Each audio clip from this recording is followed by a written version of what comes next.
Good morning. To adjust the mic for my short self. Standing here today, tiny but mighty.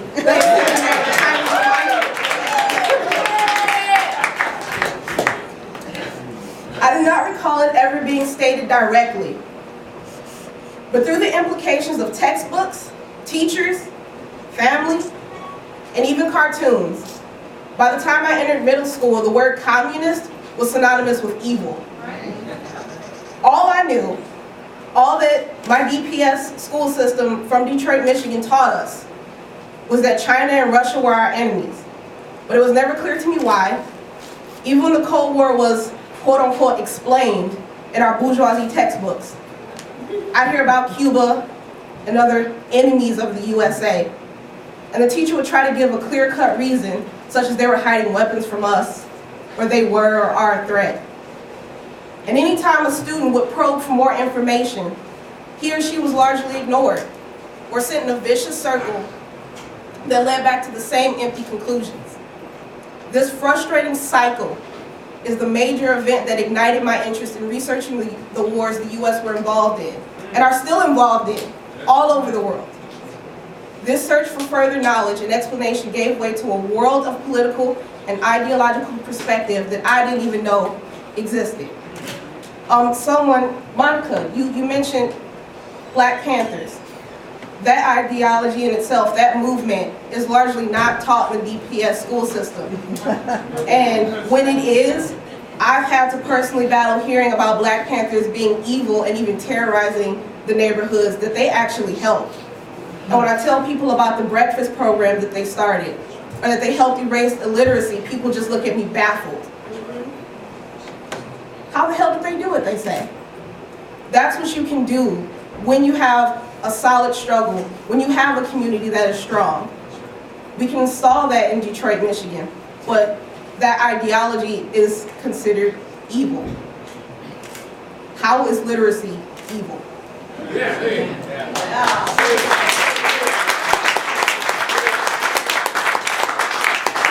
Upon entering high school, one of the first ideologies I was introduced to was feminism. Once again, it was implied that for the most part, feminists were hairy, man-hating lesbians who despised marriage and kids.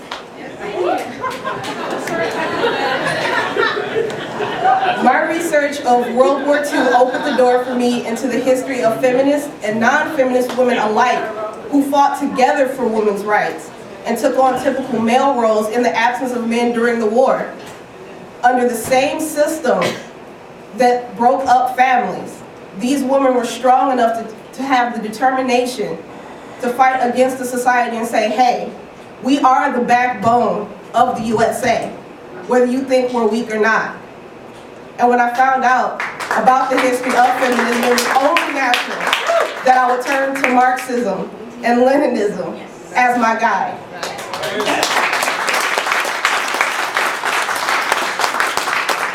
Gender roles were becoming more and more apparent, and I was beginning to see the link between societal attitudes toward minorities of all types, not just women, and how that tied into politics, and had a historical struggle, and how that affected everyday social interactions.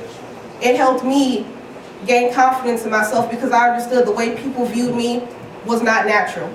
That these were constructed stereotypes meant to tear apart the working class and make us focus on little BS differences because the ruling class is scared of us together because there is always more of us than them. Always.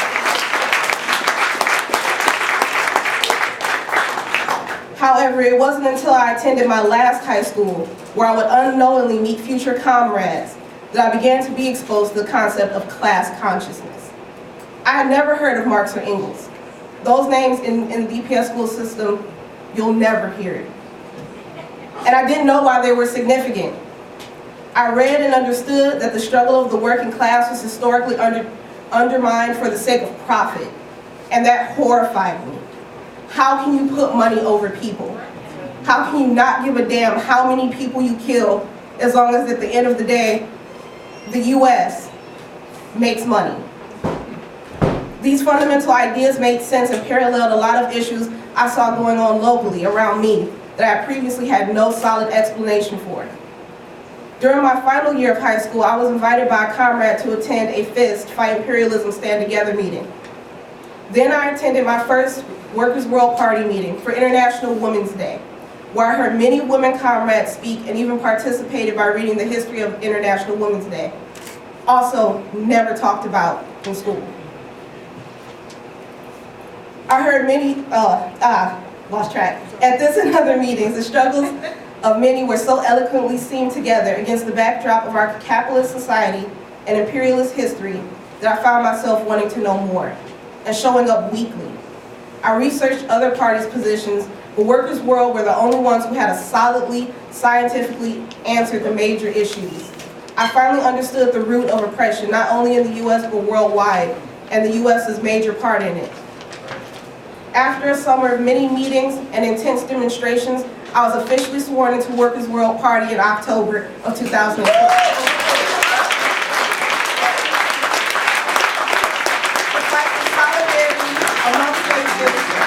And to build a socialist nation here in the US, I stand tall today, proud, tiny but mighty.